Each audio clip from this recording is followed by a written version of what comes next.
Hello, and welcome back to the Digital Summit Spotlight Series. Today, I'm joined by my special guest, Nycole Hampton, the Senior Director of Content and Engagement Marketing at GoodRx. Thanks so much for joining me today, Nycole. Yeah, thanks for having me. We're super excited to have you over in Las Vegas, March 13th and 14th. We're going to dive into what your session is going to cover in just a minute to give people a little bit of a preview. But in the spirit of sort of demystifying marketing roles, I'd love for you to tell me a little bit about what your title specifically means and sort of what do you do day to day.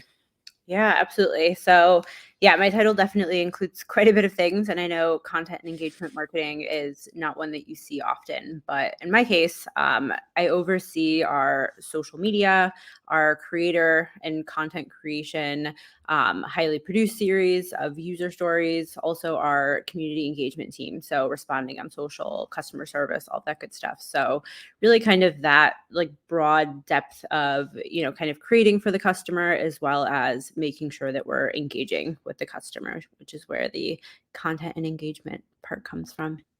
All right. So while we're out in Vegas, you're going to have a lot to cover in your session about content. But one of the lines from your session description that I really loved and I'd love you to dig into was taking content sources like influencers, creators, UGC, and content that forces you to create beyond the norm. So, in building that, what is the norm and how are you challenging marketers this year and beyond to challenge those standards? Yeah, absolutely. I feel like when we think about marketing and when we're, kind of creating for the customer, there's so many different silos. You've got teams that are creating, newsletters or emails, and then you've got teams who are doing kind of, paid ads. Then you've got the social team, which is oftentimes like way off in their own silo. Yeah. And how I look at it and how I really feel like the future of a lot of marketing teams can be is having this like social first way of thinking. You can create a lot of really smart social content that is using creators, is utilizing user stories, like a highly produced series interviewing, is using the UGC from brand fans and thinking about where else that can go. So I think right now so many people are like, yeah, that sounds like social content. But why? Why does that have to only be social content? Like some of that stuff or some of those are the best stories that you're going to hear, and the stories and feedback from your customers, all that positive stuff is honestly like marketing gold.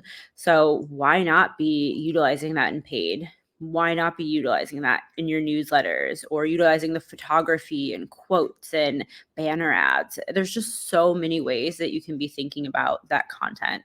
And it's anything from, like you mentioned, like creator, which can be user story, it can be promotional for the product or for the service of your company.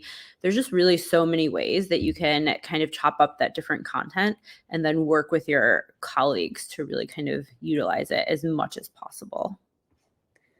I think it's really interesting too that the way that you're crafting it is a way to catch people's attention because like if I'm scrolling through Instagram or TikTok, I know what that format is. I know what that content's going to look like. But if I see that same exact content in a channel like an email or a digital ad or something like that, it's going to catch my attention because it seems out of place, which I think is a really cool strategy.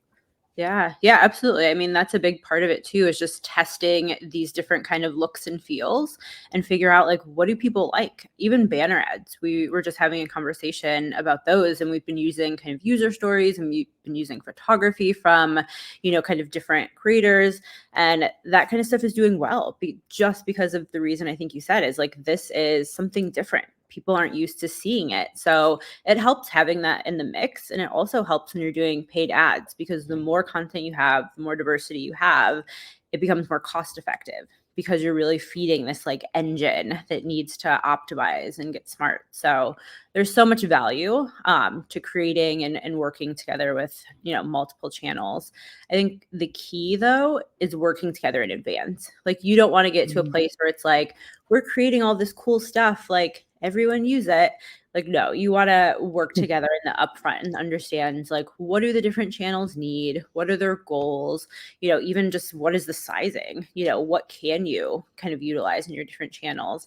And then as you're building your strategies for, whether it's working with creators or just creating content, you can then keep all of that in mind and think this would be really great for, the team that's doing X, Y, and Z and kind of work with them to test things. So it's all about kind of getting those relationships and building, and then just having some fun testing stuff.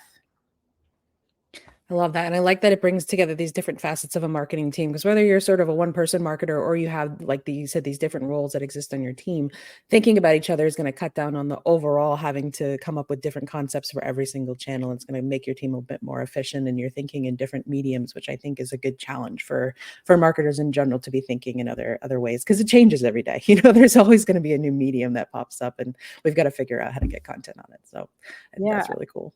Absolutely. And I think another thing, I just saw an article where someone was talking about kind of brand versus growth or brand versus acquisition, and kind of starting to kill that notion that there's a versus when we should be working together. And that's really kind of the crux of this, and the way that I kind of work and build the team is we're all one team. Like technically we're very much so kind of like brands, like we're building this, content that's building the brand. But who's to say that if you're not creating strategically, that content can't also drive conversion, growth, whatever your goals are? It's just about understanding the different channels and making sure you're creating something that can work on a variety of channels. And I think that's how we have to start kind of pulling like brand and growth together. Like they shouldn't be living in different worlds. And I think there's so much value in kind of this, kind of relationship building and more of this like omnichannel way of working together. That's so cool. So tell me a little bit about how, I guess it would be the social team, but I'm sure you're involved as well, in finding the right content creators to align your particular brand with, being in healthcare, and your particular message that you're trying to get across. How do you go about sourcing them? And then how do you go about evaluating them as well? Yeah, absolutely. So we have Tagger Media. I big huge fan of that product, of that platform. So what we'll do is we'll kind of use that as like a first place to look and kind of find potential creators.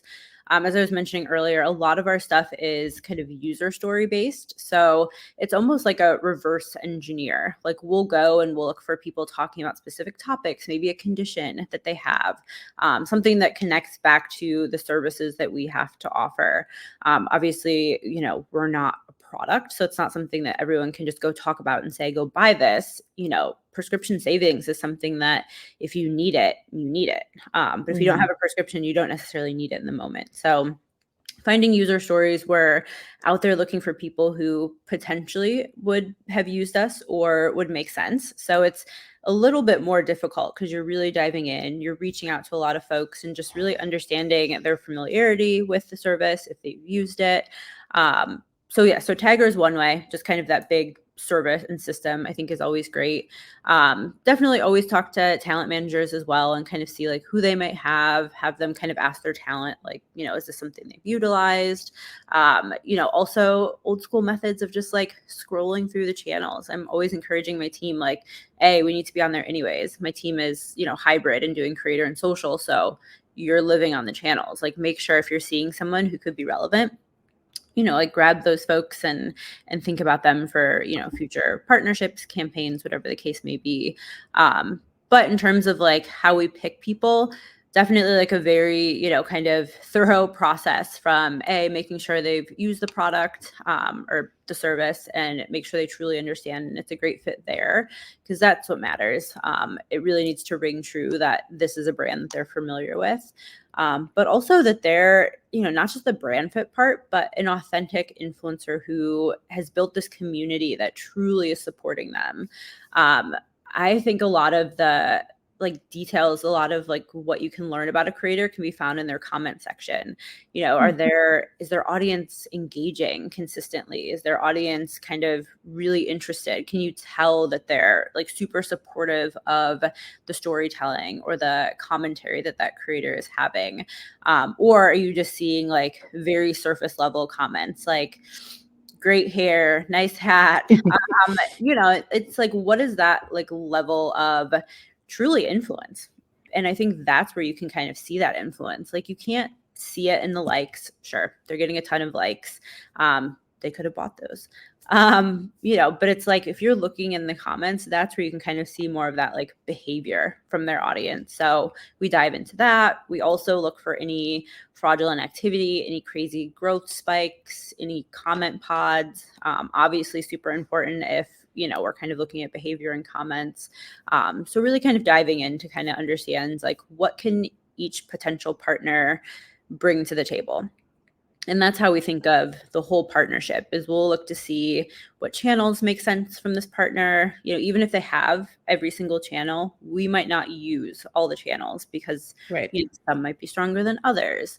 But really kind of looking to see like, what do we want from them? What deliverables? How are we valuing this as a team before we even go in and have a phone call with them? And I think it rings so true that the due diligence that you put in on the front end is going to provide a better product at the back end, because there's so many creators now, which I think is amazing. We can tap into this huge new resource that we never had before. However, there's a lot of people who will just, are looking for a buck. So they're happy to do your commercial, but it's not going to feel authentic. It's not going to feel real to your audience. And so it's just not going to land for anybody. So I love that you guys really put that deep due diligence into it. And I think a lot of people can learn from that who want to start their own content creator campaigns, because it can be overwhelming. The idea of working with a lot of different creators and trying to figure out how to do that. And it's like, find the right ones and really put the time into it so that you can get those metrics on the back end that are going to be really beneficial for your brand. Yeah. And I think that something people don't think about is, sure, like you can have a bad creator or, a bad seed in the bunch.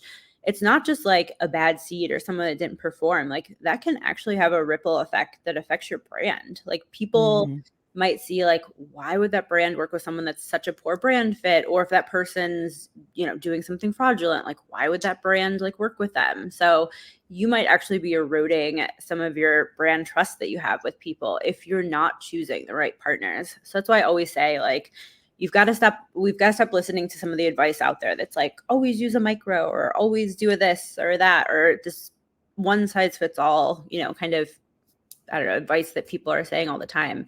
You've got to pick the right partners for your brand that are a brand fit and that are authentic influencers who've built community, like full stop. And you've got to look into everything for each partner and really spend that time. And that's why you've got to have experienced people that are doing the work. You can't just kind of toss 100 people into a program and say, well, some will do good and some won't. Sure, but can that actually hurt you as a brand for those folks who maybe aren't doing good? Yeah, I've actually seen that recently. More often you see a creator who, for better or worse, they have an opinion, something controversial, or they go and do something, they go and say something, and then you see all their affiliations in their profile, and then people are starting to tag those companies and saying, how could you partner with someone like this? And sometimes it's political and you're going to decide what you want to do, but sometimes they're just being actually nasty or they did something that's like not great. So if you're not monitoring that behavior, your brand now is associated with that as someone who's promoting that type of thing. So, and that's just another PR situation you're going to have to deal with. So I like this idea of kind of continually monitoring and understanding the behavior and really taking action when those things do come up. Yeah, absolutely. All right. So we talked a little bit about at the top about UGC. So I was wondering if you could tell us a little story or two about UGC campaigns that you have created and that you're particularly proud of. Yeah, absolutely. I love UGC. And I think first and foremost, like I am of the old school thought that UGC is, brand fan content, people who are talking about you because they love you. One of my favorite campaigns that I think will forever be a favorite of mine. I used to run the social and creator work for the city of Chicago, like the tourism board for Chicago. And I got these channels and no creative assets, no kind of creative assistance. And it was like, how do I make Chicago look amazing? I'm not a photographer. I don't have, endless photographers. So I actually built this kind of network over time. Like I was finding different creators, different, just amazing photographers, and, kind of working with them to do these takeovers. So they would pull like some of their favorite Chicago content, and start to share like their true and genuine stories of Chicago. So when you think of tourism, a lot of times tourism accounts are sharing like the flashy or the very accessible parts of a city that everyone's so used to seeing, and you keep seeing it time and time again. I took a very different approach, and we were seeing like these almost like micro stories across a week where you would see people's favorite parts of the city. You would really get to know like everyone in Chicago, and tourist people visiting loved it because they were kind of scheduling around like these cool like hidden gems.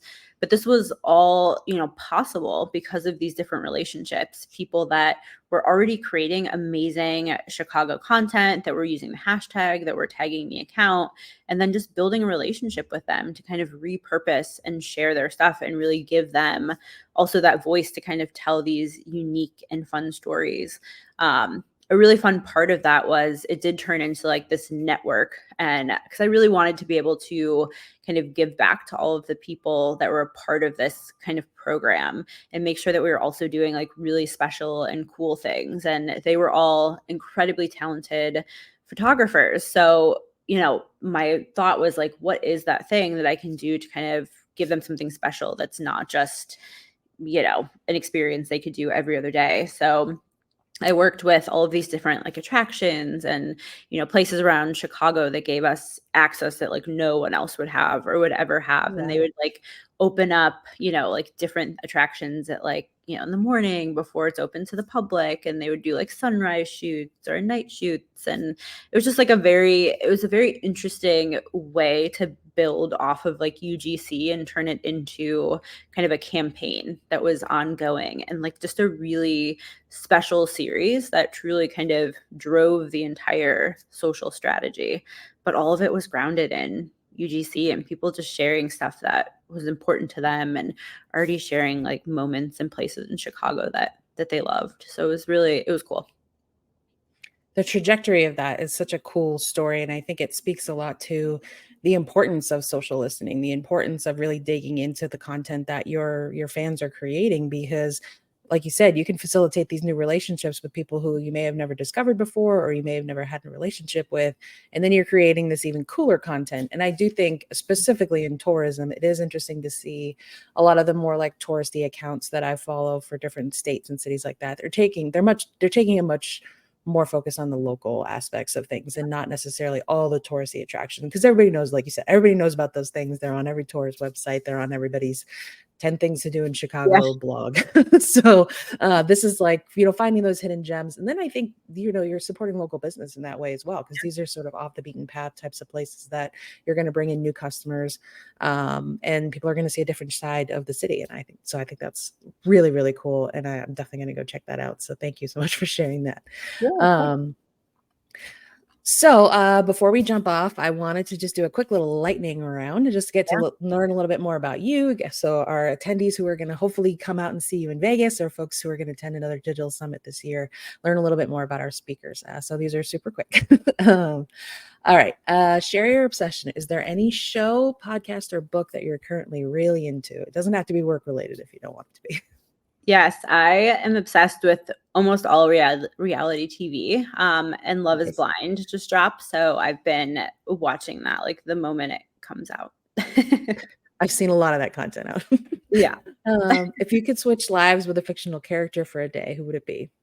Oh my gosh, this is such a good one. I feel like Carrie Bradshaw in Sex and the City would be so cool.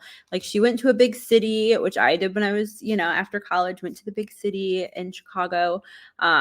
And just her like fashion and just determination for everything, like being successful and, just kind of like living her best life, while also going through the bumps. I feel like that's a cool character.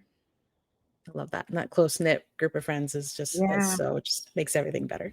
Absolutely. Is there anywhere untraditional that you go to get inspired for your day-to-day work?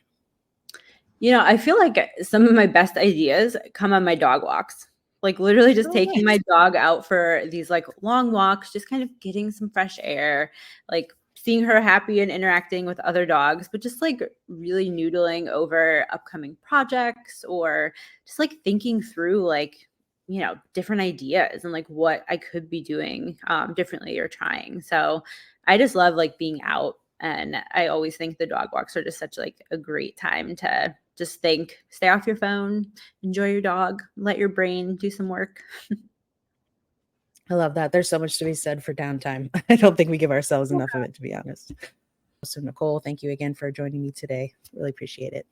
Yeah, thanks so much for having me. Very excited about the show coming up. So excited to see everyone there.